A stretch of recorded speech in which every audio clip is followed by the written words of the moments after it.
Hey, it's Paris. You know, I love sparkly things, right? Like stars. Duh. And thanks to Hilton and AutoCamp, I just slept under them. Picture me, serving looks by the fire outside my luxurious Airstream, making s'mores with the kids, while a national park is our backdrop. The great outdoors meets Hilton hospitality. That's hot. Explore all the new ways to stay at Hilton.com. Hilton for the stay. This episode is brought to you by Indeed. When your computer breaks, you don't wait for it to magically start working again. You fix the problem. So why wait to hire the people your company desperately needs? Use Indeed's sponsored jobs to hire top talent fast. And even better, you only pay for results. There's no need to wait. Speed up your hiring with a $75 sponsored job credit at Indeed.com/podcast. Terms and conditions apply. With a major selection of the looks your kiddos love starting at just $4 in the Walmart app, a new school year means a stylish new them. Who knew? Find skater skirts and Crocs that say, I'm casual but cool. Sparkly sneakers that say, it's my classroom, you're just learning in it. And preppy polos that say, I'm the teacher's pet, even if they're mommy's menace at home. Find their favorite styles starting at just $4 in the app. The Walmart you thought you knew is now new. Gatorade is the #1 proven electrolyte blend designed to hydrate better than water. So you can lose more sweat and raise your game. Gatorade, is it in you? This episode is brought to you by FX's Alien Earth, the official podcast. Each week, host Adam Rogers is joined by guests, including the show's creator, cast, and crew, in this exclusive companion podcast. They will explore story elements, deep dive into character motivations, and offer an episode-by-episode behind-the-scenes breakdown of each terrifying chapter in this new series. Search FX's Alien Earth wherever you listen to podcasts.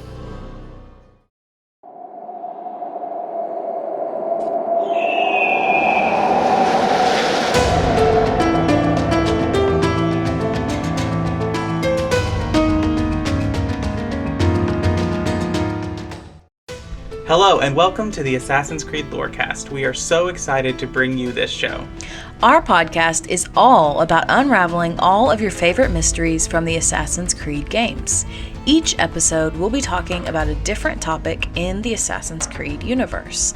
From Pieces of Eden, solar flares, and the Isu, to the Hidden Ones, the Order of Ancients, and of course, the Animus, we will seek to uncover it all. So join us and maybe even take a leap of faith.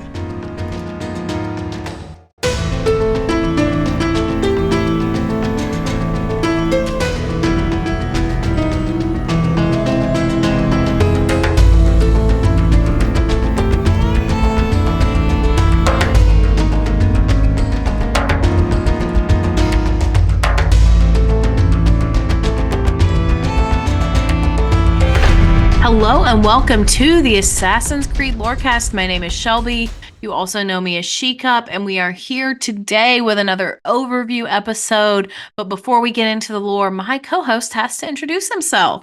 Hello, my name is Austin, also known as Teacup, and I'm one of your hosts today and always. Yeah, not just today and every other day. But yes, welcome back. So I hear we have another topic to unpack that probably a lot of people have questions about, because I have a lot of questions about this, or maybe not questions, but just more of like, I don't understand these things. So why don't I turn the floor over to you?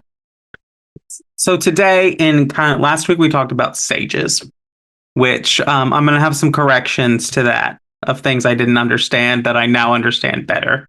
So you're not alone in your misunderstanding. And it's not really corrections. It's just because it is true. Anyway, so we're talking about the methods of salvation today. We're going to learn a lot of stuff that you've probably heard us talk about. You've probably experienced some of these. You just didn't know they were called the methods of salvation. So we're going to talk about that. So just a general overview of where we're going to get to. As we know, a triad of Isu scientists we know as Juno, Minerva, and Jupiter, worked tirelessly to develop a way to prevent or survive the Great Catastrophe, the first one, not the one in 2012, the first one that wiped out the Isu. They developed 7 attempts at this, 7 methods of salvation. Some would be, you could consider successful. Some would be abandoned very quickly. Some were total failures. An important note is that most of these methods could potentially work. The theory behind them would work given what the Isu were doing. The limitations that they encounter are more of time. They don't have enough time to develop the technology or the resources to do so. Their technology is not where it needs to be to accomplish this, or mainly for Jupiter and Minerva, ethical concerns. Juno has no ethical concerns. So the first method is the most developed, and that's because it actually does end up working later in the future. And so this method involved building towers across the Earth that would basically siphon the solar flare energy into them and then disperse it harmlessly throughout the atmosphere. And like the Earth gets hit with solar flares. I don't know if it's frequently, but it has happened in the past. And it happens from time to time, but they're not big enough to cause any damage. So basically what this would do is it siphons in the solar flare and then disperse it as a harmless energy wave throughout Earth. Now, we'll get into it. It's not entirely harmless, but it's enough that the Earth isn't boiled and melted and all life doesn't die. While they could achieve this very easily, and it would not take a lot of new technology to achieve, the Earth did not have the amount of time that it would take for them to complete one tower, and they needed several. So the Isu Surtur, who we encounter in the Dawn of Ragnarok DLC, he would secretly go back and automate the process.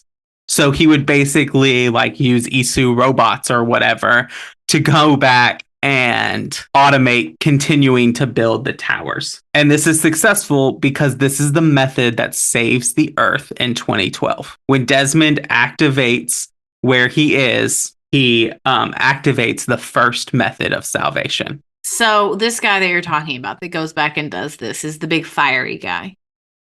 Correct. Who's a villain that we have to fight. Yes. I think it's worth to note that we are experiencing those simulations through Odin's perspective. So Surtur, depending on your perspective, might be a villain. In Norse mythology, he ushers in Ragnarok. Like other than like Fenrir, he's one of the people who is a signal of ushering in Ragnarok. So that's why he's kind of portrayed as a villain. But he does, all of the Isu, the gods that we encounter, are really concerned with their own survival. Even Minerva and Jupiter, who tend to be more have more human sympathies, are still looking out for their survival. Well, I mean, on the surface, that's not necessarily in and of itself a bad thing. That's what you and I would do as well. Like anybody in the world is wanting to prioritize their own survival. That's not terrible in and of itself. It's all of the other stuff that goes along with it.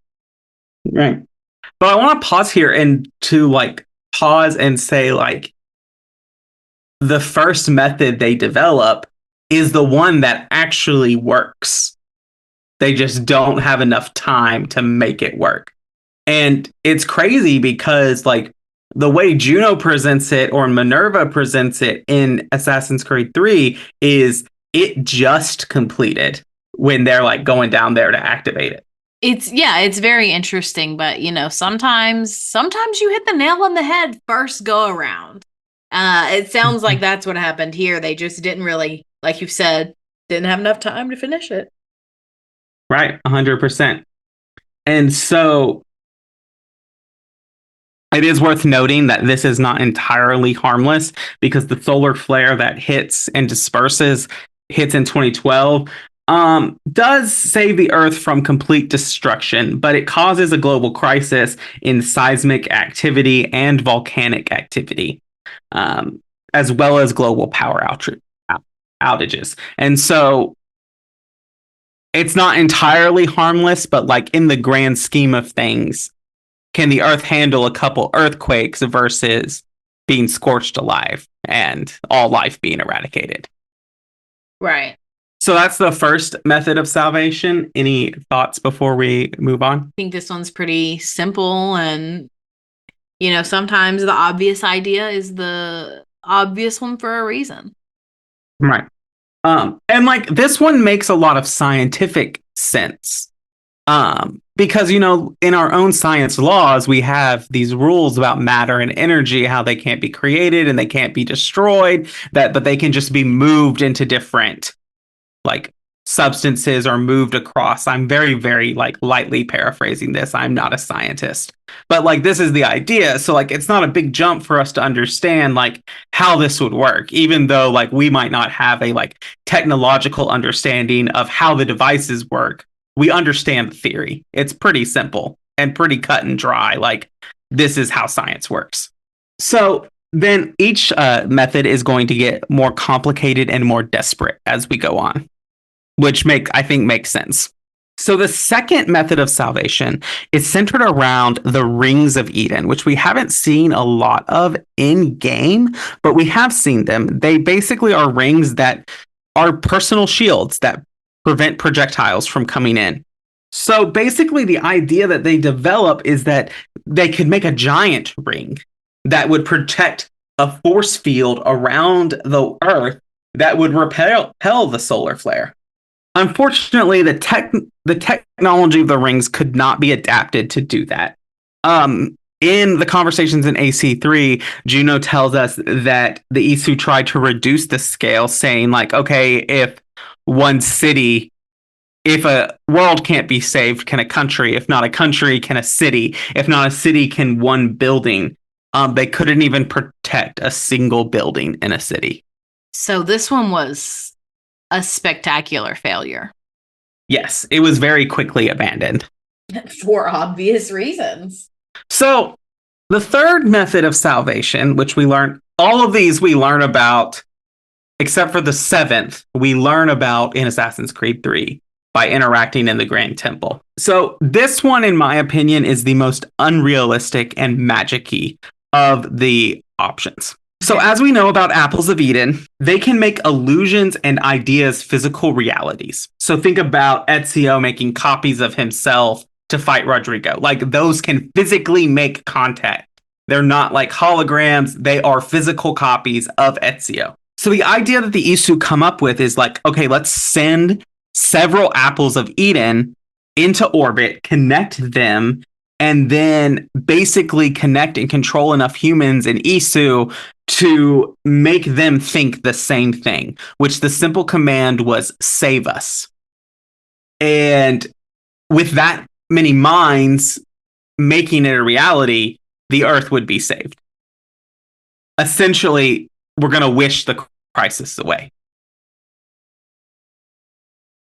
To me, this one sounds very much like a great way to destroy some apples of Eden. Oh, yep. So the problem arose is that the apples could not be controlled at the altitude they needed to be at. They couldn't control the direction of the beam to like connect to the mines. So they can do that. The project was abandoned after failing and sending dozens of apples of Eden into orbit with the same results. I think this is important to note. Like we see the insanity starting to play into these three scientists, like trying the same thing over and over and again and getting the exact same thing and expecting different results. But it is interesting to note in this that Abstergo's plans for world domination up into Assassin's Creed 3 is this. They want to send an apple of Eden in a satellite so that they can bring in their new world order and control the world. And they tried this and the apple of Eden exploded the satellite. I just don't understand. There are so many things I don't understand, number one. Number two, I guess Abstergo doesn't know that the Isu tried this and failed. Or do they know? Unclear. Okay. So I guess I can't fault them for that. But my second thing is like, Why would you think it's a good idea to send an apple of Eden into space? Like, why would you think it could handle that?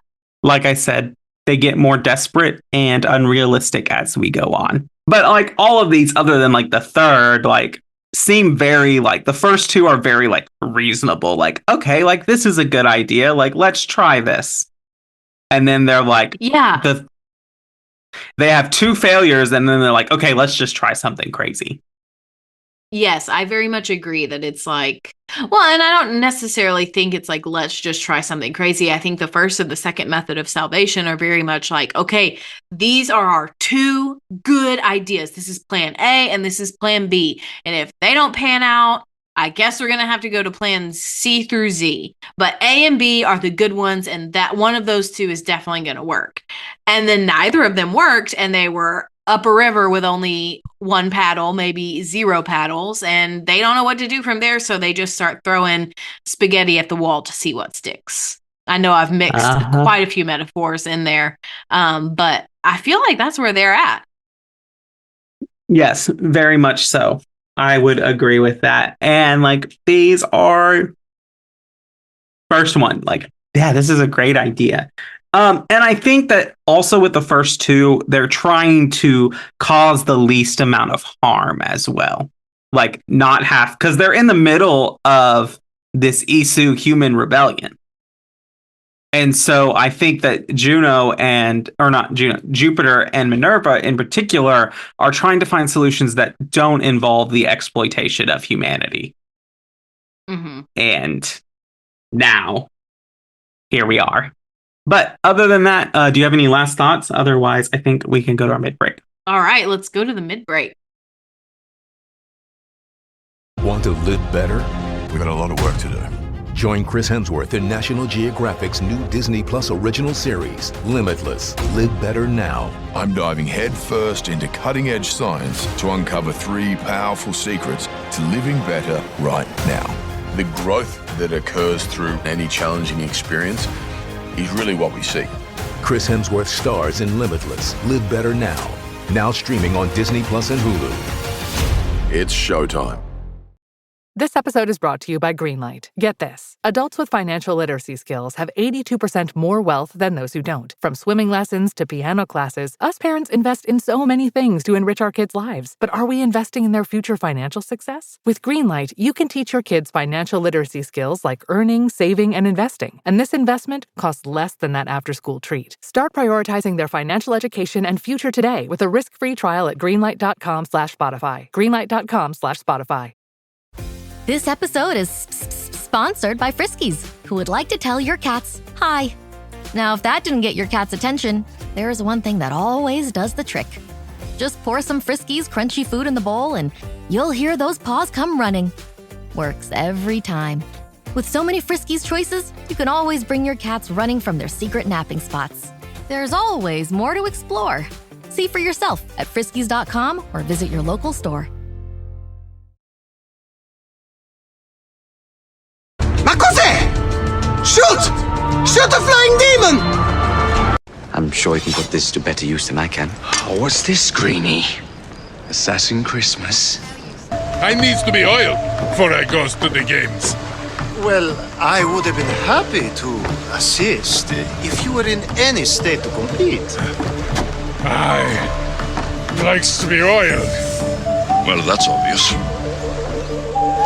Hello and welcome to the middle of the show. This is where we talk about all the things that have to do with the lore cast and not the lore of Assassin's Creed. And the first thing that we do every single week is thank all of our amazing patrons. Thank you so much to all of our patrons. We also shout out Voss, who is a mentor tier assassin patron. Thank you so much for your support as well. Now, you can also join the Patreon. You can come on the podcast once a month with the rest of the patrons, talk about a lot of fun different topics. You can get exclusive merch that nobody else has access to for now.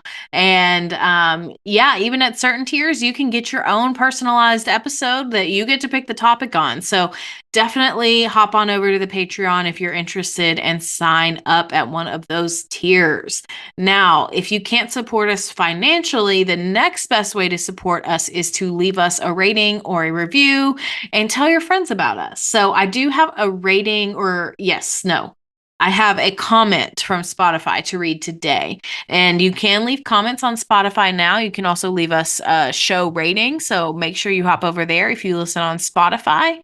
And this one comes from Jason I, who says, really great show. Up to now, I'm listening to you during my job, and I love it. And thank you so much, Jason, for that awesome comment.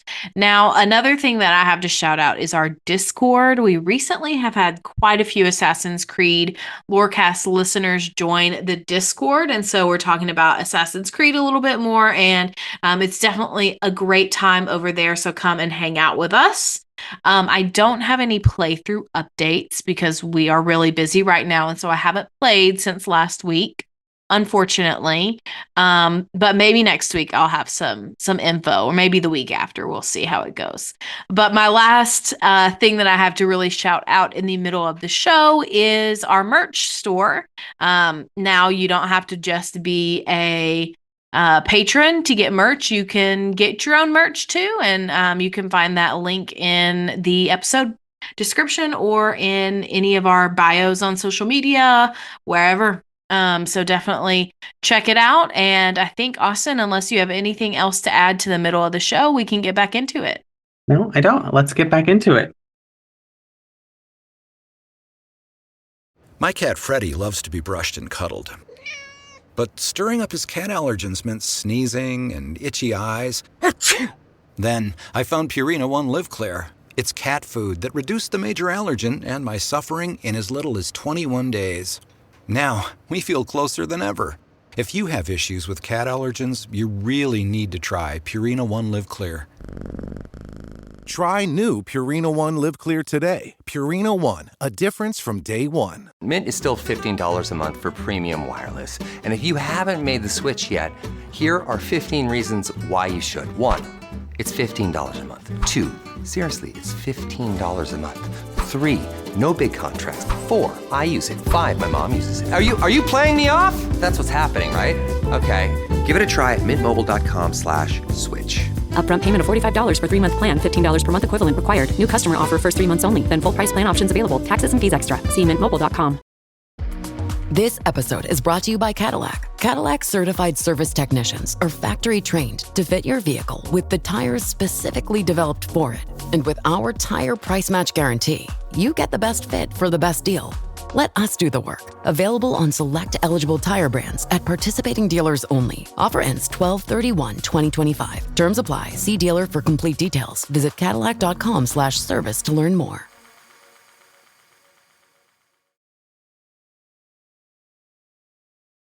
Malaka. A party? I wasn't invited. Neither were the horses. I'm sure she just misplaced my invitation. Stuck. See if you can find something to pry it open. Honor? What are you up to? No, don't do that. There's no way of knowing what's on the other side.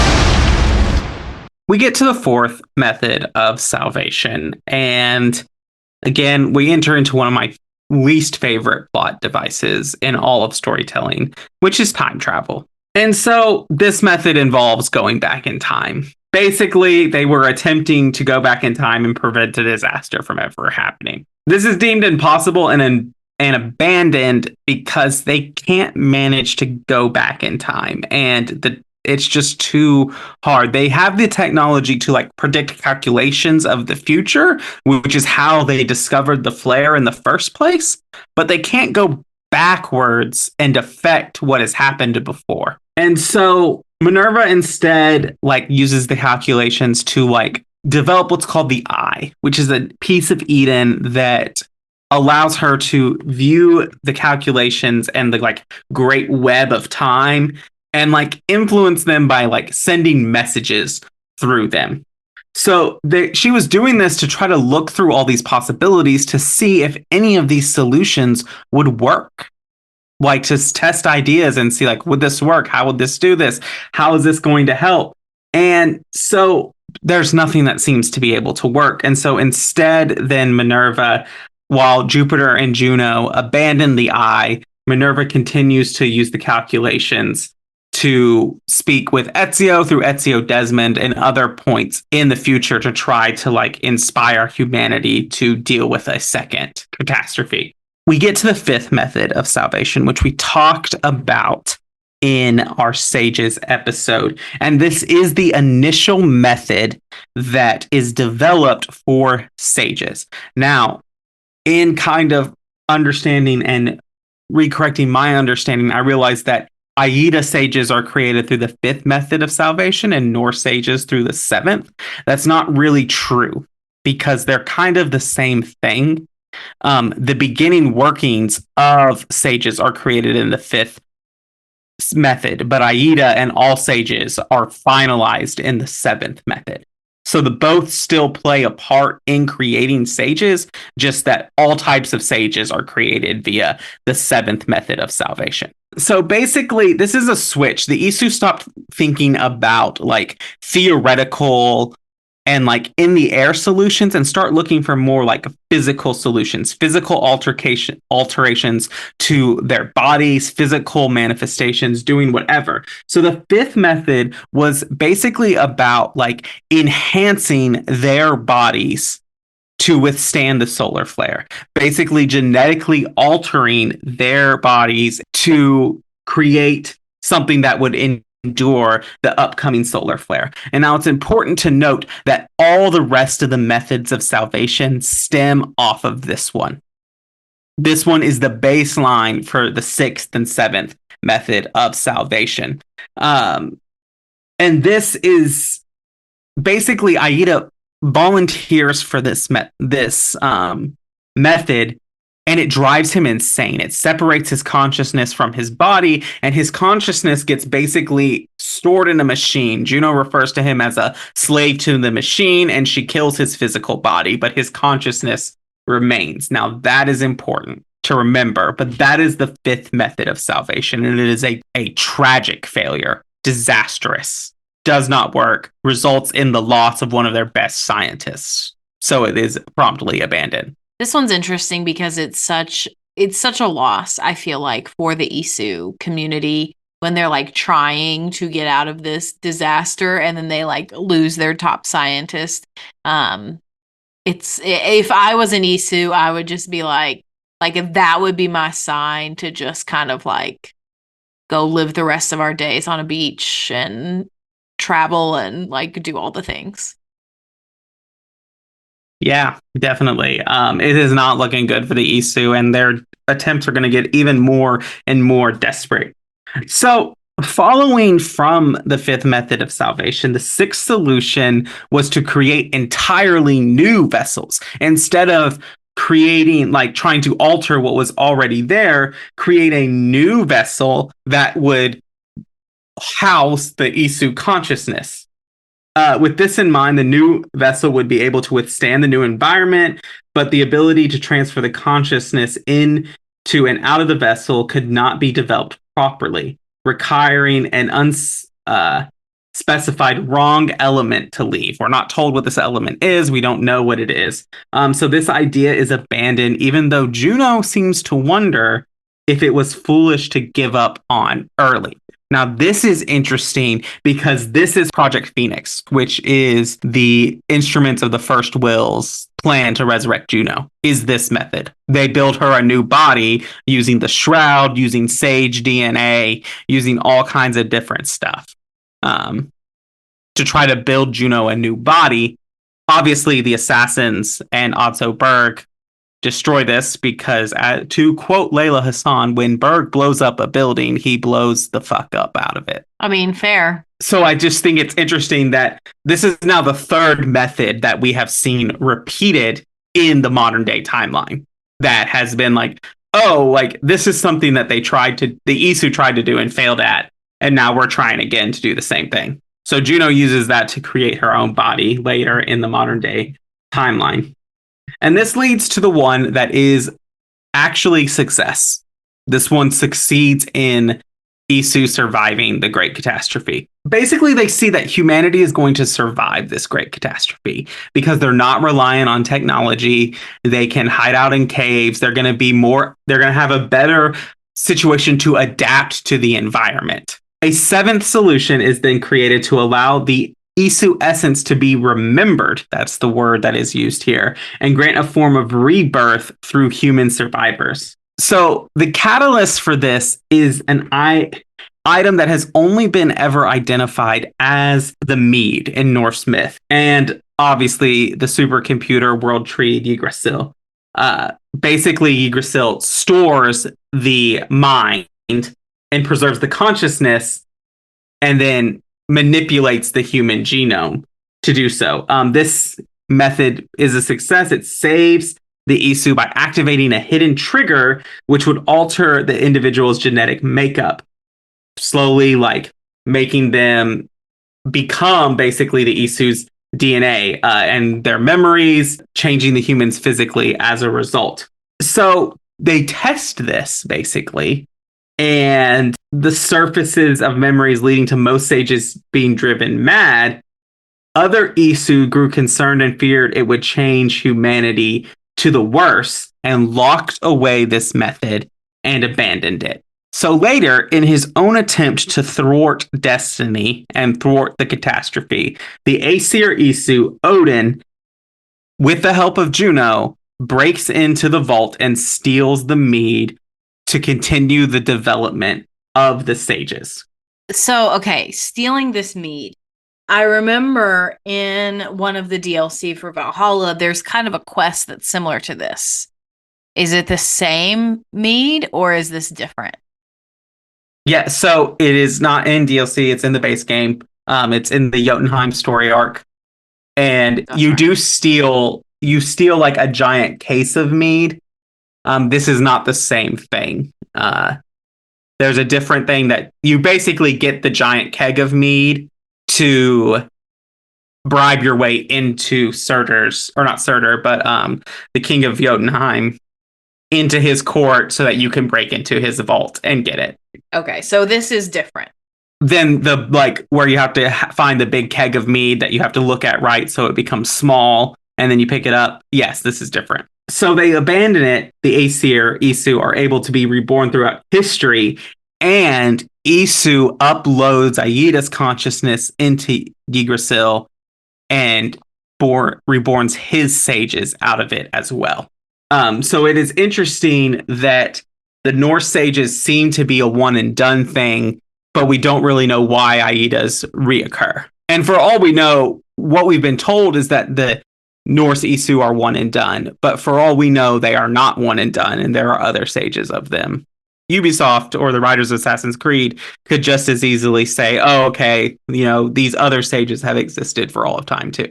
That's true, but also, and maybe this is a spoiler for Mirage that I'm not ready for, but Phasm has lived so long. Why? Are they living longer? Are the Norse sages living longer than the Aida sages? So if you remember from Valhalla, when we encounter Basm in Yggdrasil in the modern day, he is old and decrepit, barely hanging on, and his consciousness is there, but he grabs the staff of Hermes, which makes him effectively immortal. That's right. I forgot that happened. Okay, never mind. Ignore me. Because Eivor dies a regular old person death. And so do you have any last thoughts about the seventh method? Because I have a discussion question about storytelling here, and we can talk about that. Yeah, let's get into your discussion question. Yeah. So in Norse mythology, Havi or Odin, the story is very much focused, and a lot of Norse mythology is that destiny faked cannot be prevented. And that's a common storytelling device across the cultures of our world. Destiny is something that, when tried to avoid, you make it worse. And I think we see the Isu learning this as well. I mean, they come up with all these methods that seem to not work, and these catastrophes keep happening. It's like this idea that the Earth is going to be destroyed, whether we get to it or not. And so I guess to say like we're going to talk a little bit about the end of Valhalla. So if you haven't finished that, the main story of Valhalla, and gotten to the end of that, you might want to pause and not listen to the end of this episode because we're going to talk about this. So there's your spoiler warning. So when Desmond encounters Layla as the reader, like when the reader encounters Layla, they're sitting there looking at calculations, trying to prevent a third catastrophe. And it's this idea that like nothing that the reader can do changes whether or not this catastrophe is going to happen. And then it's another thing about Layla says, well, what if we get it to where Desmond doesn't sacrifice himself and we let this catastrophe happen? As if the way to really prolong the Earth is to let destiny run its course. The question then is like, is this like where we're going? Do you think like, would you be satisfied with this ending if they go back and undo what Desmond did? I would hesitate to make a proclamation either way, because if they undo what Desmond did and do it with the possibility of Desmond coming back, hell yeah, I'm satisfied with that. But if they undo Desmond's sacrifice just to undo it and make him die a meaningless death, I would be very upset. So I definitely think it's dependent on how they do this, if they did this. But I do think that there is an interesting idea of whether or not destiny can be prevented, whether you can sidestep or avoid your destiny. And I think that there is this idea in pretty much every culture that, yeah, you absolutely can avoid your destiny for a time. But destiny, just like karma, is going to find you one of these days, eventually, before the end of your life, maybe at the end of your life, it will find you. And I think the big question that I am asking, that I think if the Isu were capable of reflection, that they would be asking is, what is the Isu destiny? Is it to be eradicated? Is it to do something different? Is it to create some invention? I don't know. That's a question for Ubisoft to answer. But I would not, I don't know.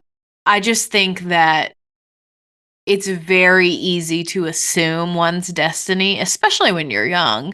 It's very easy to say, oh, well, this is what I'm meant to do. And I think we see this with these Isu scientists persevering it, trying to figure out a way to preserve the Earth, when in reality, maybe you were always destined to fail. Mm-hmm. And I think this is an interesting like conversation, because I don't think this conversation in a lot of way negates free will, which some people would argue that it does. I could see where you would make that argument, but I don't think it does negate free will, because we're still having this choice of whether we embrace or try to run from destiny. And the results of how things happen to us are a result of that choice, not a predetermined path. Mm-hmm. Yeah.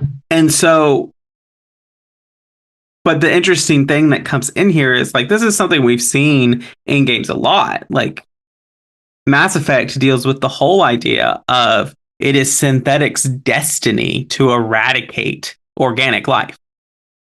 That is the destiny this cycle has proven over and over again.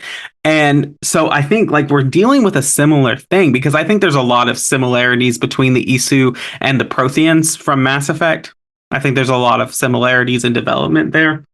And what we have here is essentially the same thing, or are these cultures who like basically it's the opposite. Like eventually the natural forces of the universe will destroy those who rise to technological advancement. Yeah, I think that's fair too.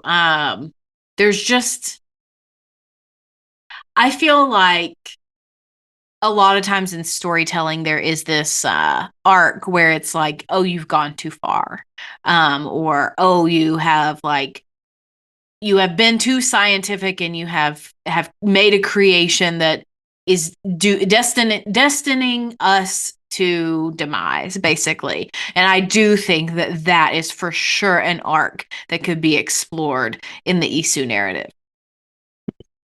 Definitely, kind of like the old method, like flying too close to the sun and your wax wings melting and you falling to your death. That's the similar thing here. But that's all I really have for these methods of salvation, which I find very, very interesting, even if it's not a lot of lore information, but they're all really interesting. And as I said, as the Isu grow more desperate and run out of time, these become increasingly more problematic. Yeah, it absolutely does. Well, do you have any other final thoughts about the Isu and methods of salvation, or are we good to wrap it up? I think we're good to wrap it up. Okay, well, once again, thank you for bringing the research, doing the research, and for also issuing that slight correction about our Sages episode last week. I always appreciate your work on this. And yeah, I hope all of you listeners have enjoyed this episode. This is a very detailed, minute topic, but also one that has wide-ranging implications for the lore of Assassin's Creed. So I hope you all enjoyed it, and thank you so much for listening to the Assassin's Creed Lorecast. We will see you next week.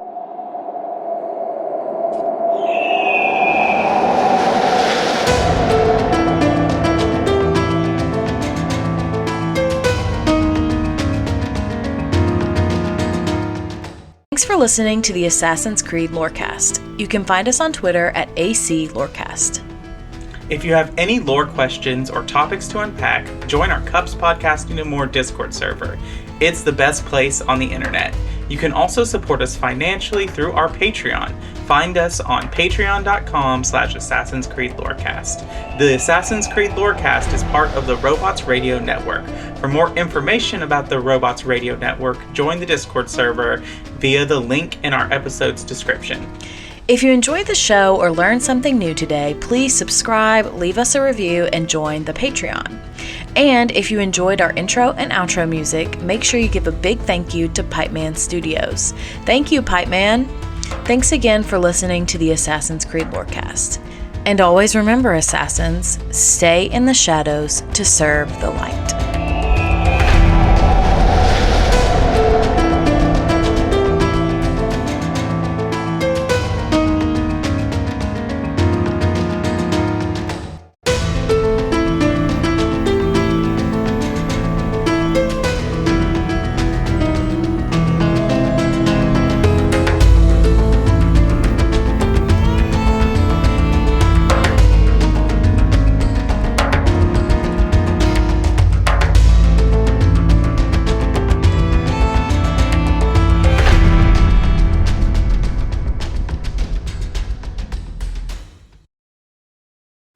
Ever wanted to be a content creator but had no clue where to begin?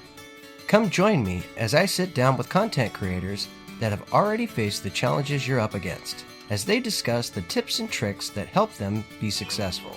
Here on The Content Creator's Guide, available wherever podcasts can be found.